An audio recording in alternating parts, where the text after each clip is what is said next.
What are we doing here? And where are we gonna go? It's like we just woke up one morning and then it's welcome to the show. Don't ask any questions, just go with the flow. Make as much money as you can and try your best not to get broke. Copy everything you see on the TV, from the hairstyles to the clothes, and don't think too often, just do exactly as you're told. And if you ever get confused, then just turn towards the alcohol. You'll still hear your thoughts, then just turn up the radio as you learn to live a lifestyle of drugs, sex, and rock and roll. But in all honesty, I just need to know, is there more to the cycle than growing and getting old? Living and dying just to leave behind a happy home and a whole lot of property that somebody else is going to own.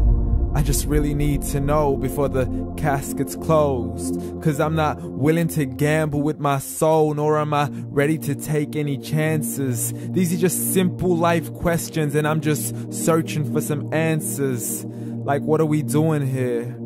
And what is our purpose? How did we get here, and who made us so perfect? And what happens once we go, or is this world all really worth it?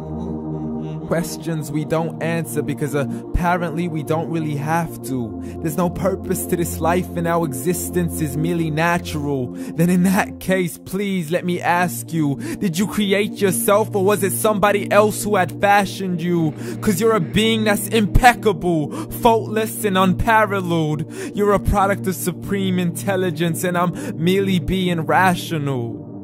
For there isn't a camera on this earth that can come close to the human eye, nor a computer that can compete alongside the human mind. And if the whole world was to come together, we wouldn't be able to create a single fly.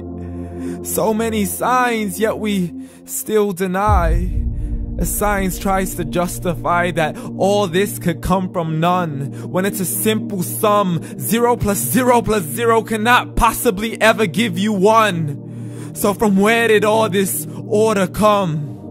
For everything has its origins, a maker, a creator of its own. I mean, the only reason you're watching this video is because somebody had to press upload. So we can believe in the Big Bang, but I'd rather believe in He who caused it to explode. Allah, the creator of everything along with every single soul. The ever-living, the master, the only one who is in control. Unlike his creation, beyond our imagination. And no, he's not a man, nor does he have any partners in association. He's on his own. And no, he did not ever leave us alone. Just like every manufacturer, he left us with an instruction manual. The Quran and Islam, and I'm sorry to jump to conclusions, but it's the only one possible. The only definition of God is the one and only supreme being. It's logical, a book with 0 contradictions, with miracles that are both scientific and historical, all revealed over 1400 years ago.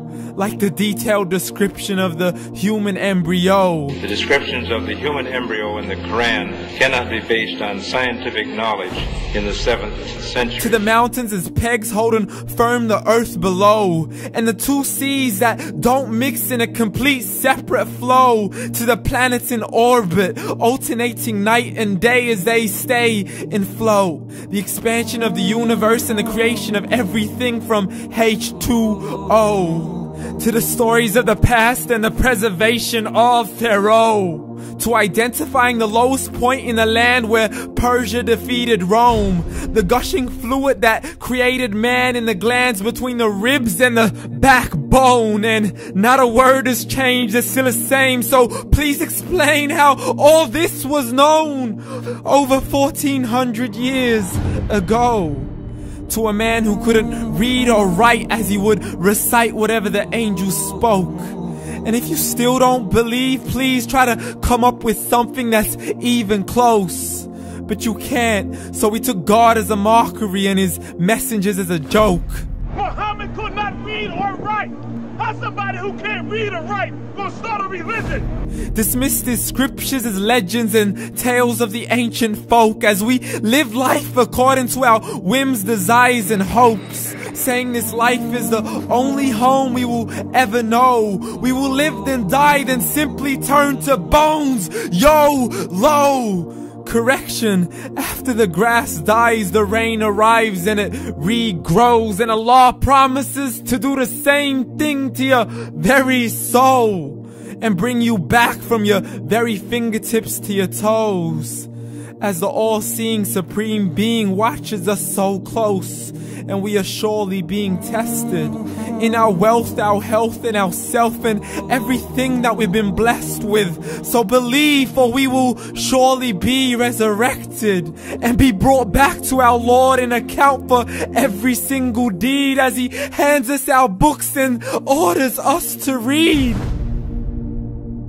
From the bad to the good and everything in between. You yourself are sufficient for your own accountability, so don't be mad at me. You are the one who thought He wouldn't come back to me. I gave you a whole life long to search after me, but you were busy in all that which was temporary. So read, and glad tidings to all those who believed. And if you disbelieve, read. And don't let that day be the first day you find out what your life really means. Read.